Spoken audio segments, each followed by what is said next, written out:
नमस्कार दोस्तों, सर जी क्लासेस में आपका स्वागत है। तो हम लोग जनरल इंग्लिश डिस्कस कर रहे थे बीपीएससी असिस्टेंट इंजीनियर एग्जाम के लिए।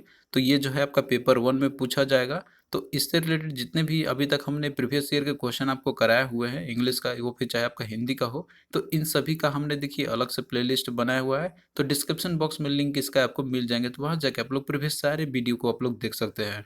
और इसके अलावा हमने जो है इंग्लिश का और हिंदी का दोनों का जो है हमने आपको प्रीवियस पेपर के अकॉर्डिंग हमने एक पीडीएफ तैयार किया हुआ है, जिसमें कि आपको कंप्लीट नोट्स आपको मिल जाएंगे। और उसमें हमने वही टॉपिक को इंक्लूड किया हुआ है जो इंपॉर्टेंट है एग्जाम पॉइंट ऑफ व्यू से आपके। और ये जो है आपको क्वालिफाइंग नेचर का है, आपको 30 मार्क्स लाना है। तो इतना आप लोग टारगेट लेके चलिए कि 50 मार्क्स का आप लोग टारगेट लेके चलिए, तो आप लोग आराम से क्वालिफाई कर लीजिएगा।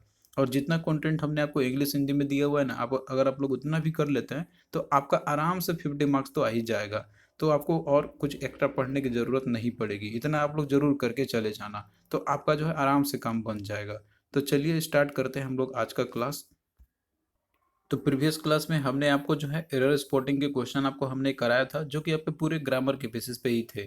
तो आज जो है हम लोग सेंटेंस इंप्रूवमेंट का क्वेश्चंस देखेंगे, जो कि आपके एग्जाम में पूछे गए थे।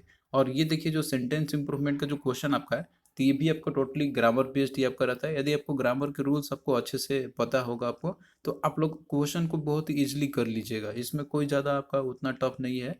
ये सिंपल आपका ग्रामर के रूल्स के ही बेसिस पे, जिस तरीके से एरर स्पॉटिंग आप करते हैं, तो उसी तरीके से ये भी आपका है। लेकिन इसमें पैटर्न आपका कुछ अलग रहता है। यहाँ पे इसमें आपका इस तरीके से क्वेश्चन रहेगा कि यहाँ पे सेंटेंस आपका दिया रहेगा, और इसमें इसके 3 पॉसिबल सब्स्टिट्यूट्स है, जो इसमें अंडरलाइन किया गया आपका यहाँ पे अंडरलाइन पार्ट का। यानी कि ये कुछ रॉन्ग दिया रहता है, इसका आपको करेक्ट फॉर्म बताना है इस इन ऑप्शन में से। तो अगर मान लीजिए जो भी बेटर होगा, तो उसको अंडरलाइन पार्ट को आपको रिप्लेस करके बताना होगा आपको यहाँ पे। और इसके अलावे मान लीजिए कोई भी एरर नहीं होता है इसमें, लगता है पूरा सही है, तो आपको नो इम्प्रूवमेंट पे करना होगा, यानी कि ऑप्शन डी को आपको टिक करना होगा। तो ये आपका टोटली ग्रामर के रूल्स पे ही बेसिस पे आपके हैं। तो क्वेश्चन आपका देखिए, यहाँ पे आपका पहला है कि we took out our heads when we enter the warm room. अब यहाँ पे जैसे टुक आउट आपका दिया हुआ अंडरलाइन किया हुआ है, तो ये सही है क्या? तो ये देखिए, ये आपका गलत तरीके से यूज किया गया हुआ है, क्योंकि यहाँ पे हैट यानी कि जो टोपी होता है उसे बाहर निकालने की बात कही जा रही है। तो इसमें देखिए टुक आउट नहीं, यहाँ पे टुक ऑफ का यूज करते हैं हम लोग। तो इसमें जो रॉन्ग आपका दिया हुआ है, तो वो इसमें दिया हुआ है, इसका मतलब जो करेक्शन किससे आपका होगा, तो वो टुक ऑफ से आपका होगा, यानी कि ऑप्शन है इसमें करेक्ट हो जाएगा इसका। तो इस तरीके से क्वेश्चन को करने होंगे कि कौन सा यहाँ पे जो है रिप्लेस करेगा, जो करेक्टली इसको डिफाइन करे सेंटेंस को। तो यहाँ पे आपका टुक ऑफ जो है ये करेक्टली यूज होगा यहाँ पर, ना कि टुक आउट यूज करेंगे हम लोग। फिर अगला देखिए दिया हुआ है कि let us go to the mall today, shall we. अब इसमें देखिए शैल का दिया हुआ है, मतलब क्वेश्चन टैग से रिलेटेड आपका है। क्वेश्चन टैग से रिलेटेड हमने पूरा एक कंप्लीट वीडियो भी इसका बनाया हुआ है, तो उसमें हमने आपको पूरा बताया हुआ है कि किस तरीके से हम लोग करते हैं इसको। तो देखिए जो शैल रहता है आपका यहाँ पे, सॉरी इसमें आपका दिया हुआ है लेट्स दिया हुआ है यहाँ पे कि let us go to the mall today shall we. तो जब भी लेटस के साथ सेंटेंस आपका स्टार्ट होता है या फिर लेट्स के साथ रहता है, तो वहाँ पे हम लोग शैल बी के साथ क्वेश्चन टैग उसको बनाते हैं हम लोग।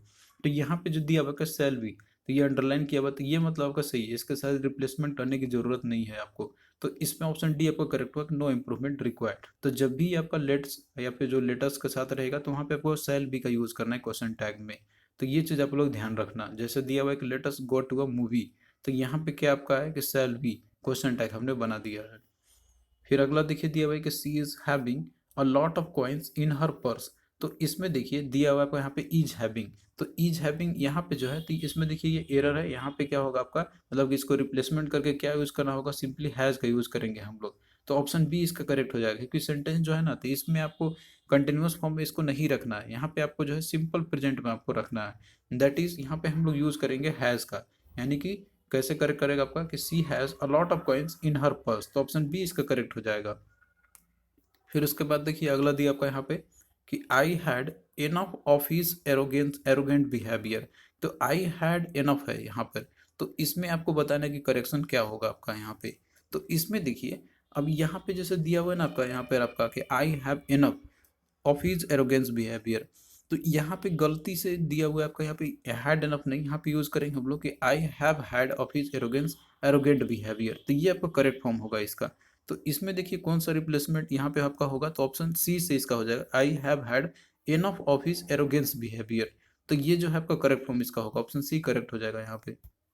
फिर अगला देखिए 5वें नंबर का क्वेश्चन आपका है, तो ये भी उसी तरीके से है कि सेंटेंस दिया हुआ है, 3 पॉसिबल सब्स्टिट्यूट है इसके, जो अंडरलाइन पार्ट यहाँ पे दिया गया आपका यहाँ पे, तो उनमें से जो भी बेटर है आपका अंडरलाइन पार्ट का जो रिप्लेसमेंट इसको कर सके, तो उसी को आपको रिस्पॉन्स में मार्क करने होंगे।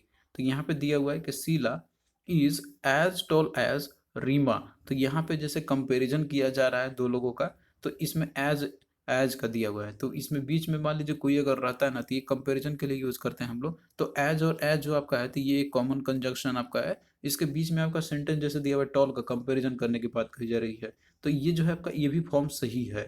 तो क्या होगा आपका यहाँ पे, Sheela is as tall as Reema. अगर इसमें मान लीजिए इस तरीके से रहता है कि Seema is as taller as Reema, तो ये आपका गलत होता है, लेकिन यहाँ पे पॉजिटिव डिग्री में आपका दिया हुआ है टॉल, तो ये सही है। इस तरीके से हम लोग कंपेरिजन कर सकते हैं।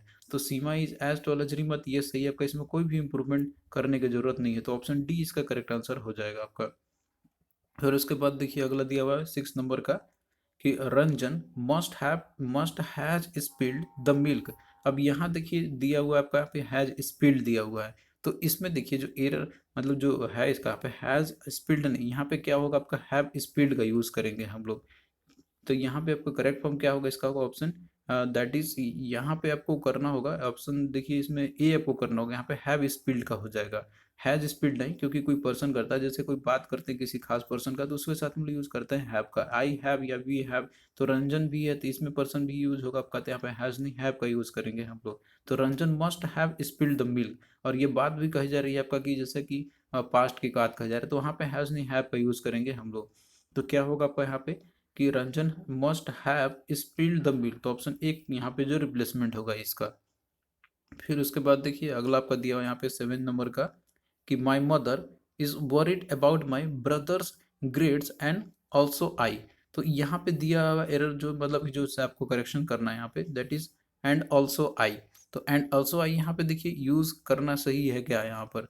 अब यहाँ पे जैसे कही जा रही है ना कि my mother is worried about my brothers grade, माने कि जो ब्रदर का जो ग्रेड जो आएगा उसका, तो वो मदर तो वरिड है ही, उसके साथ साथ में यहाँ पे कौन है, वो खुद ही है। तो यहाँ पे एंड ऑल्सो यूज किया गया आपका यहाँ पे, तो इसमें एंड का यूज करना गलत है। यहाँ पे सिंपली यूज क्या करेंगे हम लोग कि सो एम आई, यहाँ पे एंड का यूज नहीं करेंगे हम लोग, सो एम आई का यूज करेंगे हम लोग, क्योंकि इसमें ऑलरेडी बोला जा रहा है कि वो तो ऑलरेडी है ही, तो उसके साथ में कॉम्बिनेशन में यूज करेंगे, एंड के साथ यूज नहीं करेंगे। तो क्या आपका हो जाएगा यहाँ पर आपका कि that is so I, so am I, तो यानी कि हम भी हैं साथ में, तो ऑप्शन सी यहाँ पे रिप्लेस होगा इस अंडरलाइन पार्ट का करेक्ट फॉर्म। फिर उसके बाद देखिए 8वें नंबर क्वेश्चन आपका यहाँ पे है कि I am exhausted as I am working since morning. तो इसमें देखिए ये दिया हुआ है आपका यहाँ पे एम वर्किंग, तो एम वर्किंग है, तो इसमें क्या रिप्लेसमेंट इसका होगा वो आपको बताना होगा। तो ऑलरेडी देखिए बोल रहा है ना यहाँ पे कि आई एम एग्जॉस्टेड, यानी कि पास्ट फॉर्म में आपका दिया हुआ है। तो अगर पास्ट फॉर्म में दिया हुआ है आपका यहाँ पे, तो इसमें हम लोग यूज करेंगे उसी तरीके से, यानी कि इसमें भले ही हम लोग पास्ट फॉर्म में दिया हुआ है, लेकिन ये बात कही जा रही है कि वर्क अभी भी वो कंटिन्यू में ही है, और उसके साथ में हम लोग यूज करेंगे यहाँ पे आपका जैसे परफेक्ट वाला फॉर्म यूज करेंगे और कंटिन्यूअस वाला यूज करेंगे। तो क्या होगा आपका यहाँ पे कि आई हैव बीन यूज करेंगे इसमें, दैट इज ऑप्शन बी आपका करेक्ट फॉर्म में होगा। तो कंटिन्यूअस यानी कि पास ये जो आपका रहेगा यहाँ पे, तो वो परफेक्ट कंटिन्यूअस वाला यूज करेंगे हम लोग इसमें। तो इसमें क्या आपका होगा कि I am exhausted as I have been working since morning, यानी कि कंटिन्यूअस में अभी भी वर्क है वो। तो यहाँ पे एम वर्किंग की जगह पे भी यूज करेंगे हैव बीन का, तो ऑप्शन बी जो है करेक्ट यहाँ पे हो जाएगा। फिर अगला देखिए दिया आपका यहाँ पे, इसमें भी आपको बताना है अंडरलाइन पार्ट जो है ये रिप्लेस किससे हो सकता है इसमें से। तो देखिए दिया हुआ है कि he did not know the lyrics to the song, I did not neither. तो इसमें देखिए दिया हुआ है ना कि जैसे बात कही जा रही है यहाँ पे कि कोई चीज़ के बारे में बताई जा रही है कि ना तो वो लाइक करता है और ना तो यही, तो इस केस में आई डिड नॉट नाइदर का नहीं यूज़ करते बोले, ये आपको थोड़ा सा गलत दिया हुआ है यूज़ करने का। इसमें सिंपली यूज़ करते हैं हम लोग नेदर डिड आई, ये एक तरीका आपका गलत है यूज़ करना, या नॉट और नीदर का, तो क्योंकि इसमें ऑलरेडी निगेटिव है नीदर का, उसके बाद फिर नॉट लगा देना पहले, तो ये आपका गलत तरीके से यूज़ किया गया हुआ है। तो आई डिड नॉट नीदर के जहाँ पे हम लोग यूज़ करेंगे यहाँ पे सिंपली इसका कि दैट इज नीदर डिड आई। तो इसका देखिए राइट फॉर्म क्या आपका हो जाएगा, दैट इज ऑप्शन ए आपका हो जाएगा यहाँ पे कि नीदर डिड आई। तो ये रिप्लेस कर देगा इसको। तो सिंपली के सेंटेंस करेक्ट फॉर्म में किस तरीके से पढ़ेंगे हम लोग कि he did not know the lyrics to the song neither did I, ना तो वो और ना तो हम ही। तो इस तरीके से क्या होगा, ऑप्शन ए रिप्लेस करेगा इसको। फिर उसके बाद देखिए 10वें नंबर का आपका यहाँ पे दिया हुआ है कि ही टोल्ड मी दैट कि he had been waiting from 4 hours. अब यहाँ देखिए फ्रॉम का यूज़ किया गया हुआ और टाइम भी दिया हुआ है कि फ्रॉम 4 आवर। तो जब भी आपको एक टाइम फ्रेम दिया रहता है कि उसमें निश्चित टाइम दिया रहता है कि उस समय से कंटिन्यूस में है, तो इस केस में हम लोग फोर का यूज़ करते हैं, ना कि फ्रॉम का। तो इसमें फ्रॉम फोर आपका दिया हुआ है, सिंपली ऑप्शन ए में दिया हुआ है, तो इसलिए क्या रिप्लेस होगा इसमें, ऑप्शन ए से रिप्लेस हो जाएगा। तो करेक्ट फॉर्म क्या होगा इसका कि ही टोल्ड मी दैट कि he had been waiting for 4 hours, ना कि फ्रॉम 4 आवर्स। तो correct form option A replace कर देगा इसको। तो आई होप कि ये सारा चीज़ जो है आपको समझ में आ रहा होगा। तो देखिए दोस्तों, हम इसी तरीके से आपका जो है क्लास को कंटिन्यू करेंगे। हम लोग यहाँ पे जो है क्वेश्चन को कम ही करेंगे, लेकिन आपको समझाते हुए चलेंगे। और इस तरीके से हम आपको इंग्लिश का पूरा कंप्लीट टॉपिक्स आपको हम करा देंगे प्रीवियस ईयर क्वेश्चन के थ्रू। और बाकी आप लोग रिवीजन भी आप लोग करते रहिए। पीडीएफ हमने इसका ऑलरेडी प्रोवाइड कर दिया है, तो उतना एटलीस्ट आप लोग जो है पढ़ लेते हैं तो आपका तैयारी आराम से हो जाएगा इंग्लिश का। और साथ में हिंदी का भी हमने बनाया हुआ है, तो उसको भी आप लोग स्टडी कर सकते हो। उसका भी हम प्रीवियस ईयर क्वेश्चन आपको हम करा रहे हैं। तो चलिए दोस्तों, फिर मिलते हैं आपसे नेक्स्ट वीडियो में। तब तक के लिए बाय।